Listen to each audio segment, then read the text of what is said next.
Nutrition in plants. तो carbohydrate, protein, fat, vitamin and minerals are components of food. These components of food are called nutrients and are necessary for our body. तो कुछ ये जो component है ऐसे food के जो हमारी बॉडी के लिए बहुत ज़्यादा आवश्यक होते हैं, उनमें मेनली कार्बोहाइड्रेट, प्रोटीन, कार्बोहाइड्रेट गेहूं से मिलता है, प्रोटीन दालों से मिलता है, फैट जो हम ऑयल और घी खाते हैं, विटामिन जो हम फल फ्रूट खा रहे हैं, मिनरल्स भी उन्हीं से मिलता है। तो ये हमारी बॉडी के लिए बहुत ही रिक्वायरेबल है, जो कई प्रकार की डिजीज़ से, कमज़ोरी से और एनर्जी देते हैं और कमज़ोरी बीमारियों से हमें बचाते हैं। तो जितने भी संसार में जो सजीव है, लिविंग ऑर्गेनिजम्स है, उनको फूड की आवश्यकता होती है। तो ये 2 टाइप से फूड गेन करते हैं, या तो खुद बनाते हैं या दूसरों पे डिपेंड होते हैं। देखिए आप, तो plant can make food for himself. जो प्लांट होता है वो कहीं खाना खाने, डिनर करने, लंच करने नहीं जाता, वो वहीं उसी जगह पे खड़ा खड़ा वहाँ पे खुद का खाना खुद बनाता है और खुद से ही वो जीवित रहता है। But animals include human can not they get it from plant और एनिमल। जो भी एनिमल्स है, हम खुद ह्यूमन है, तो हम खाना कहाँ से खा रहे हैं? जैसे हमने वीट को ग्रो किया, मेज को ग्रो किया, राइस को ग्रो किया, प्लांट है, प्लांट से सीड को अलग किया, फिर उसका आटा बनाया, फिर खा रहे हैं। या वेजिटेबल है या फल फ्रूट है, सब हम दूसरी चीज़ों से खा रहे हैं। अगर मैं अकेला कमरे में बंद हो जाऊँ तो कितने दिन जीवित रहूँगा, क्योंकि मैं खुद का खाना खुद से नहीं बना रहा। लेकिन प्लांट के केस में क्या होता है? Plant can make food for himself. वो खुद के लिए खुद का खाना बना लेते हैं। वो क्या प्रोसेस होती है? वो फोटोसिंथेसिस प्रोसेस होती है, जिसमें सनलाइट की मदद से और CO2 गैस को ऑब्जर्व करके वो अपना ग्लूकोज बनाता है। इस प्रकार से फूड प्लांट तो खुद का खुद बना लेते हैं, लेकिन ह्यूमंस और एनिमल है वो they get it from plant और एनिमल। कई मीट खाते हैं, नॉनवेज खाते हैं, शिकार करके जानवर खाते हैं। जैसे कि लोइन है, वो हिरण का शिकार करके खाता है, तो वो क्या हो गया? दूसरों पे डिपेंड हो गया, वो खुद से खाना खुद का नहीं बना रहा है। तो आर डायरेक्टली और इनडायरेक्टली डिपेंडेंट ऑन प्लांट। तो अब इसमें हम पढ़ेंगे mode of nutrition in plant. Plant are the only organisms that can prepare food for themselves but using water, carbon dioxide gas and minerals. The raw material are present in their surrounding. जो भी उनके पास में, जो भी मिट्टी में, soil में जो भी तत्व मौजूद है, जो भी मिनरल्स है, उनके आधार पे वो खाना बना लेते हैं। मेनली उनको सनलाइट चाहिए, CO2 चाहिए और मिनरल्स। CO2 मतलब carbon dioxide. The nutrient enable living organisms to build their body, to grow, to repair damage part of their body and provide the energy to carry out life process. Mainly होता क्या है, हमें क्यों nutrients की आवश्यकता है, क्यों nutrition की आवश्यकता है, हम पोषक पदार्थों की क्यों आवश्यकता होती है? एक्चुअली में क्या होता है, जब हम कमज़ोर हो जाते हैं तो डॉक्टर हमें सलाह नहीं देते इनको फल फ्रूट खिलाओ, इनको नारियल पानी पिलाओ, इनको ये खिलाओ, वो खिलाओ। तो एक्चुअली में होता क्या है, जो भी हमारी बॉडी में डैमेज हो जाता है या जो भी रिपेयर, जो भी हमारी ग्रोथ होती है, छोटा बच्चा कितना छोटा होता है जब वो पैदा होता है, लेकिन धीरे धीरे वो साल 10 साल ग्रो करके कितना बड़ा बन जाता है। तो इस प्रकार से उनकी बॉडी की ग्रोथ के लिए इन न्यूट्रिएंट्स की बहुत ज़्यादा आवश्यकता होती है।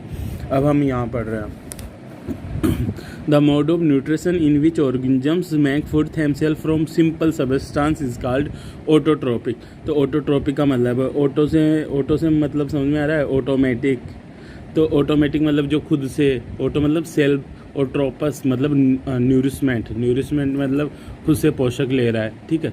तो इसमें क्या होता है, the mode of nutrition in which organisms make food themself. जो खुद से खाना बना रहा है उसको हमने ऑटोट्रोपिक कहा। अच्छा, जो खुद से खाना नहीं बना रहा और हम इंसानों की तरह दूसरों पे डिपेंड रहा है, या शेर की तरह हिरण पे, या कोई और दूसरे जानवर पे, या फिर एक स्नेक की तरह वो फ्रॉग को खाता है, या फ्रॉग की तरह जो इंसेक्ट को खाता है, या इंसेक्ट जो कोई छोटे इंसेक्ट को खाता है या ग्रास को खाता है, तो उसको हमने कहा जो दूसरों पे डिपेंड रहा है उसको हमने कहा हेटेरोट्रोप्स। हेटेरोट्रोप्स का मतलब क्या होता है? हेटेरोज का मतलब होता है अदर। तो हम यहाँ पढ़ेंगे animals and most other organisms take in food prepare by plants, they are called heterotrophs. जो मान लो प्लांट से तैयार फूड को ले रहे हैं, प्लांट के जैसे कि जो भी प्रोडक्ट है, फ्रूट हो गया, वेजिटेबल्स हो गई, जो भी और कोई अन्य चीज़ें जो हम प्लांट से खा रहे हैं, तो उसको हमने कहा हेटेरोट्रोपिक कहा। या फिर कोई दूसरे जानवरों को मार के खा रहे हैं तो उसे हेटेरोट्रोप्स कहा।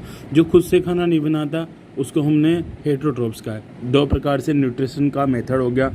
हम न्यूट्रिशन 2 टाइप से ले सकते हैं, एक ऑटोट्रोप मेथड से या फिर एक हेटेरोट्रोप से। ऑटोट्रोप्स न्यूट्रिशन का मोड में क्या होता है कि वो the mode of nutrition in which organisms make food themself, वो खुद से खाना बना रहा है। और हेटेरोट्रोप्स का मतलब क्या हो गया?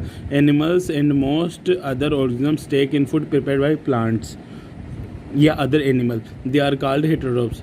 अब प्लांट्स तो क्या है, खाना बनाते हैं, उनका बना बनाया खाना दूसरे ले लेते हैं, लेकिन एनिमल्स कुछ बनाता नहीं है ना, वो दूसरों पे डिपेंड होता है। Now we may ask where the food and factory of plant are located, whether food is made in all part of a plant और ओनली इन सर्टेन पार्ट। तो इन्होंने पूछा है कि कहाँ पे स्पेशली कोई ऐसी जगह है जहाँ पे प्लांट खाना बना रहा है। तो मेनली मैं आपको बता देता हूँ, जो लीव्स होती है प्लांट की, जो पत्तियाँ होती है, उसमें क्या होता है, उनके कई सारे सिस्टम होते हैं जो आगे हम चैप्टर में पढ़ेंगे। स्टोमेटा होता है, उसकी ओपनिंग होती है, वहाँ पे गैसेस का एक्सचेंज होता है।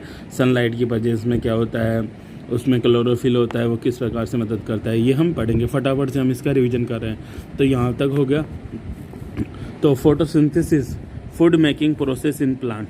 तो अब जो भी फूड बनता है प्लांट के अंदर, उसकी जो मेथड है या जो भी उसकी प्रोसेस है, उसको यहाँ पे इन्होंने क्या कहा, फोटोसिंथेसिस।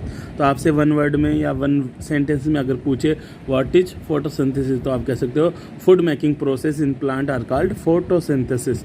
ठीक है, food making process in plant are called photosynthesis. तो leaves are food factories of plant, समझ में आया?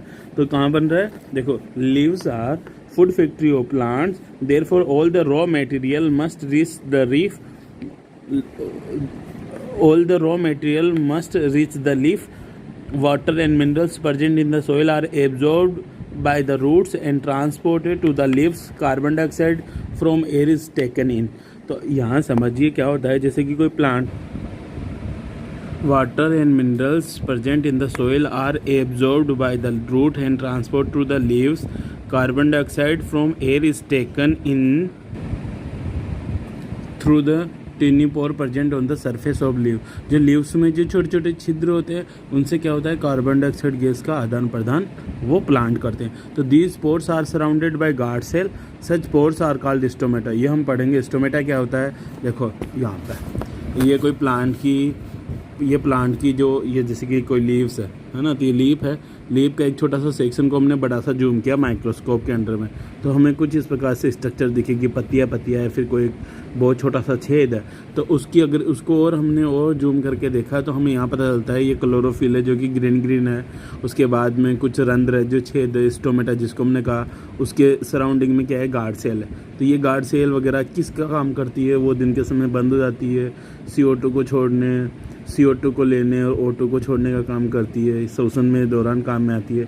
और जो फोटोसिंथेसिस प्रोसेस होती है उसमें किस किस की रिक्वायरमेंट होती है, वाटर की होती है जो कि रूट के द्वारा पौधा एब्जॉर्ब कर लेता है। सनलाइट, जो सूरज हर जगह रहता है तो सनलाइट पौधों को मिलती है। साथ में आपने सुना होगा पौधे लगाइए, CO2 को हटाइए, तो पौधे क्या करते हैं, खाना बनाते समय CO2 को ले लेते हैं और ऑक्सीजन को छोड़ते हैं, वो एक प्रोसेस होती है। ठीक है, तो अब हम यहाँ पढ़ेंगे water and minerals are transported to the leaves by the vessels which run like pipe throughout the roots and the stem, the branches and the leaves. इसे समझिए जैसे कि हम घर पे हमारा पानी का कोई टैंक होता है, वहाँ से हम मोटर चला देते हैं, मोटर से पानी कहाँ पहुँच जाता है, ऊपर के फ्लोर पे जो टंकी लगी हुई है उस टंकी में, वहाँ से दिन रात हम टेप में जब भी चाहे घर के अंदर किचन के अंदर टेप ऑन करके वाटर का यूज़ कर सकते हैं। सेम प्रोसेस प्लांट में होती है। क्या होता है, कुछ वेसल्स होती है ना, जाइलम फ्लोएम वगैरह, जिनके बारे में हम आगे पढ़ेंगे। तो वो क्या करते हैं, कुछ तो न्यूट्रिशन हर जगह पहुंचाते हैं, कुछ क्या करता है, वाटर को पंप करते हैं और ऊपर तक ले जाते हैं। मेनली जो जाइलम होता है उसका फंक्शन होता है वाटर को कैरी करके धीरे धीरे प्लांट के ऊपर वाले पार्ट में पहुंचाना। और जो फ्लोएम होता है वो कहाँ होता है, लीव्स में। जब ये लीव्स खाना बना लेती है, खाना बनाने के बाद में, खाना बनाने का काम कहाँ हो रहा है, लीव्स में। जब खाना कंप्लीट बन जाता है तो पूरे प्लांट के स्टेम को, रूट को, उसके तने को, उसके जड़ को, या कोई फ्लोर लगा हुआ है तो फ्लोर को, उसकी टहनियों को, सब जगह खाना कौन पहुँचाता है, फ्लोएम। ठीक है, तो अब हम यहाँ वापस से पढ़ेंगे। जब हम पौधों को पानी पिलाते हैं तो पानी और मिट्टी में जो भी मिनरल्स है उनको जाइलम क्या करता है, पौधों की हर पार्ट में पहुंचाता है।